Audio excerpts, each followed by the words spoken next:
आइए जानते हैं आज की कुछ अंतर्राष्ट्रीय खबरों को। पहले एक नजर आज की हेडलाइंस पर। कोई लिमिट है, वर्शिप एक्ट मामले पर कोर्ट का जवाब नहीं आया और नई याचिकाएं आ गई। चीन हमारा दुश्मन नहीं, सैम पित्रोदा के बयान ने मचा दिया हंगामा। दिल्ली वालों ने सुनी जो पाताल लोक की आवाज, वह क्या थी? भूकंप में यह कैसे गड़गड़ाहट? बिहार के जमुई में तनाव के बाद 2 दिनों के लिए इंटरनेट सेवा बंद, 100 लोगों पर एफआईआर। कांग्रेस सांसद गगोई की पत्नी के आईएसआई कनेक्शन का आरोप, पाकिस्तानी अली तौकीर के खिलाफ असम में एफआईआर। नेतन्याहू की धमकी पर ईरान का पलटवार, अब क्या करेंगे इजरायली पीएम? यूक्रेन को यूरोप देगा 1 लाख फौजी, जेलेंस्की चाहते हैं इतिहास की सबसे बड़ी शांति सेना। सोने चांदी की कीमतों में बड़ी गिरावट, आज 1039 रुपए सस्ता हुआ गोल्ड। दरवाजे खिड़कियां सब बंद, घर में मृत मिली 24 साल की एक्ट्रेस। और तलाक पर लुट जाएंगे यजुवेंद्र चहल, धनश्री वर्मा को मिलेंगे 60 करोड़ रुपए, क्या है सच्चाई? सुप्रीम कोर्ट ने सोमवार को वर्शिप एक्ट 1991 की वैधता से संबंधित मामलों में कई नई याचिकाएं दायर किए जाने पर नाराजगी व्यक्त की। कोर्ट ने कहा है कि केंद्र की ओर से अब तक जवाब दाखिल नहीं किया गया है और नई याचिकाएं आ रही हैं। बार एंड बेंच की रिपोर्ट के अनुसार कोर्ट का कहना है कि लंबित याचिकाओं पर पहले से नोटिस जारी किया जा चुका है और केंद्र के जवाब का इंतजार है। एडवोकेट विकास सिंह और एडवोकेट निजाम पाशा की आपत्तियों पर कोर्ट ने यह बात कही। दोनों वकीलों ने केंद्र पर सवाल उठाए थे कि 8 तारीखें बीत चुकी हैं और केंद्र की तरफ से कोई काउंटर दाखिल नहीं किया गया है। इस पर कोर्ट ने भी सहमति जताई और कहा, हां, अब तक काउंटर फाइल नहीं हुआ है और नई आपत्तियों के साथ नई याचिकाएं आ रही हैं। कांग्रेस के सीनियर नेता और राहुल गांधी के करीबी सैम पित्रोदा ने एक बड़ा दावा करके नया विवाद खड़ा कर दिया है। सैम पित्रोदा ने कहा है कि चीन से खतरे को अक्सर बढ़ा चढ़ाकर पेश किया जाता है। उनका कहना है कि भारत को चीन को अपना दुश्मन मानना बंद कर देना चाहिए। पित्रोदा ने कहा है कि अब समय आ गया है कि हम पड़ोसी देश को पहचाने और उसका सम्मान करें। पित्रोदा ने भारत चीन संबंधों पर कहा कि भारत को अपनी मानसिकता बदलने की जरूरत है और यह धारणा छोड़ने की जरूरत है कि चीन दुश्मन है। दिल्ली एनसीआर में आज भूकंप आया।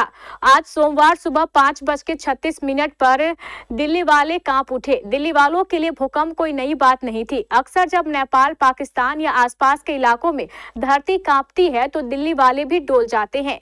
भूकंप से तो जैसे दिल्ली वालों को चोली दामन का नाता है, पर इस बार का भूकंप कुछ अलग था। यूं कहे तो डरावना। वजह भूकंप की तीव्रता भी थी, बल्कि उसका वाइब्रेशन था। जी हां, दिल्ली में भूकंप के दौरान लोगों को धरती के अंदर से एक अजीब और तेज आवाज सुनाई दी। यह गड़गड़ाहट की आवाज थी, ऐसा जैसे धरती खिसकी हो।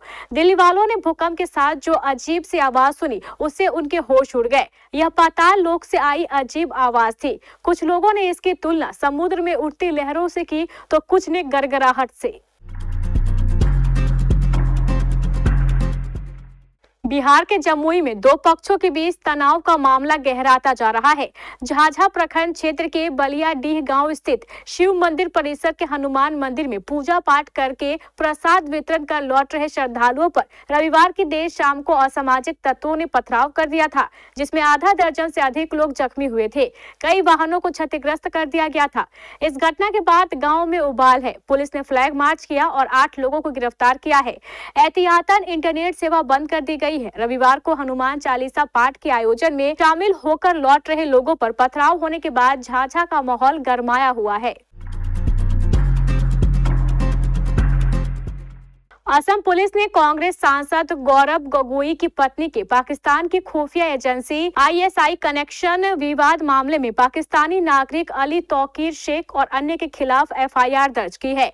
अली पाकिस्तान के योजना आयोग के अस्थायी सलाहकार है। असम कैबिनेट ने 16 फरवरी को डीजीपी को पाकिस्तान अली तौकीर शेख पर एफआईआर दर्ज करने का निर्देश दिया था। उन पर भारत के आंतरिक मामलों और संसदीय मामलों पर भी कथित टिप्पणी का आरोप है। हालांकि असम कैबिनेट ने कांग्रेस सांसद और उनकी ब्रिटिश पत्नी के खिलाफ केस दर्ज नहीं करने का फैसला किया था। इजराइल के प्रधानमंत्री बेंजामिन नेतन्याहू ने अमेरिकी विदेश मंत्री मार्को रूबियो के साथ यरूशलेम में बैठक की थी। इस बैठक में दोनों नेताओं के बीच कई मुद्दों पर तवील बातचीत हुई थी, लेकिन मीटिंग का सबसे अहम मुद्दा ईरान था। बैठक के बाद इजरायली प्रधानमंत्री ने ईरान पर टिप्पणी करते हुए कहा था कि तेहरान के खिलाफ अंतिम वार होगा। अब ईरान ने इजरायली प्रधानमंत्री बेंजामिन नेतन्याहू की टिप्पणी पर पलटवार किया है। ईरान के विदेश मंत्रालय के प्रवक्ता इस्माइल बकाई ने पीएम नेतन्याहू के बयान की निंदा करते हुए इसे संयुक्त राष्ट्र चार्टर का उल्लंघन बताया। इतना ही नहीं, उन्होंने कहा है कि इजराइल ईरान के खिलाफ कुछ नहीं कर सकता।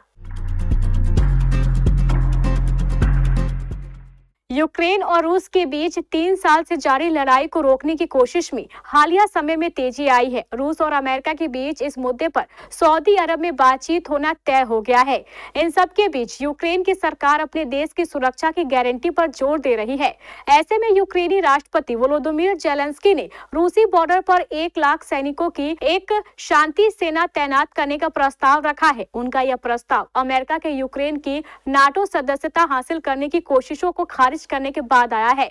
अमेरिका ने यूक्रेन में अपने सैनिकों की तैनाती से भी नकार दिया है।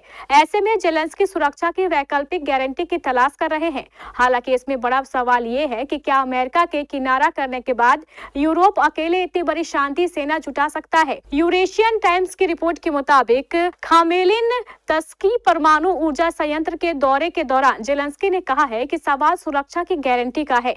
इसे कैसे पूरा किया जाएगा, यह नाटो से होगा या फिर शक्तिशाली मिसाइलों और परमाणु हथियारें होंगे या फिर हमें कोई और पैकेज दिया जाएगा। जेलेंस्की ने कहा है कि यूक्रेन की हिफाजत के लिए सीमा पर 1 लाख सैन्य कर्मियों की जरूरत है और ये हमें मिलने चाहिए। भारतीय सराफा बाजार में आज 17 फरवरी 2025 सोने चांदी के दाम में कमी देखने को मिली है। सोने की कीमत 84,000 रुपए प्रति 10 ग्राम के पार है, वहीं चांदी 95,000 रुपए किलो के पार चल रही है। राष्ट्रीय स्तर पर 999 शुद्धता वाले 24 कैरेट के 10 ग्राम सोने की कीमत 84,959 रुपए है, जबकि 999 शुद्धता वाली चांदी का भाव 95,023 रुपए किलो है। Indian Boolean and jewellers association के मुताबिक शुक्रवार को शाम को 24 कैरेट सोना 85,998 रुपए प्रति 10 ग्राम पर था, जो आज 17 फरवरी 2025 की सुबह कमी के साथ 84,959 रुपए तक आ गया। इसी तरह शुद्धता के आधार पर सोने चांदी दोनों ही सस्ते हुए हैं। साउथ कोरियन इंडस्ट्री से एक हैरान करने वाली खबर सामने आई है। 24 साल की एक्ट्रेस किम साई रोन की मौत हो गई है। एक्ट्रेस की मौत की खबर सामने आने के बाद से कोरियन इंडस्ट्री में मातम छाया हुआ है। एक्ट्रेस बीते काफी समय से पुलिस के मामलों में फंसी हुई थी और उन पर कई केस भी चल रहे थे, लेकिन 16 फरवरी को उनकी मौत की खबर से इंडियन फैंस के बीच भी मातम छा गया। न्यूज रिपोर्ट के मुताबिक 24 साल की एक्ट्रेस का शव उनके घर से बरामद हुआ है। उनके दोस्त ने एक्ट्रेस की मौत की खबर पुलिस को दी थी। कोरियाई मीडिया के अनुसार पुलिस ने किसी भी तरह की गड़बड़ी या एक्ट्रेस के अपार्टमेंट में किसी के जबरन घुसने के संकेतों को खारिज कर दिया है। पुलिस किम साई रोन की मौत के कारणों की जांच में जुटी हुई है। पुलिस एक्ट्रेस की मौत में किसी के हाथ होने की भी जांच कर रही है। क्रिकेटर युजवेंद्र चहल और उनकी पत्नी धनश्री वर्मा के बीच तलाक की अफवाहों ने सोशल मीडिया पर खूब तहलका मचाया है।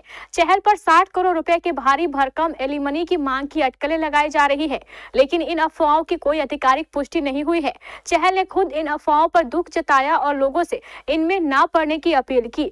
दूसरी तरफ धनश्री ने भी बेबुनियाद दावों को फैलाने वाले गुमनाम ट्रोलर्स की आलोचना की। ये पूरी कहानी इंस्टाग्राम पर एक दूसरे को अनफॉलो करने से शुरू हुई और अब तलाक की अटकलों तक पहुंच गई है। उधर क्रिकेटर का वैलेंटाइन डे पर दर्द छलका है। युजवेंद्र चहल और धनश्री वर्मा की शादी दिसंबर 2020 में गुरुग्राम में एक निजी समारोह में हुई थी। दोनों की मुलाकात महामारी के दौरान हुई थी, जब चहल ने धनश्री से डांस सीखने के लिए संपर्क किया था। लेकिन अब सोशल मीडिया पर फैली अफवाहों के मुताबिक इनके रिश्ते में दरार आ गई है। कुछ लोग ये भी कह रहे हैं कि चहल को तलाक के बाद धनश्री को 60 करोड़ रुपए बतौर एलिमनी देने पड़ेंगे।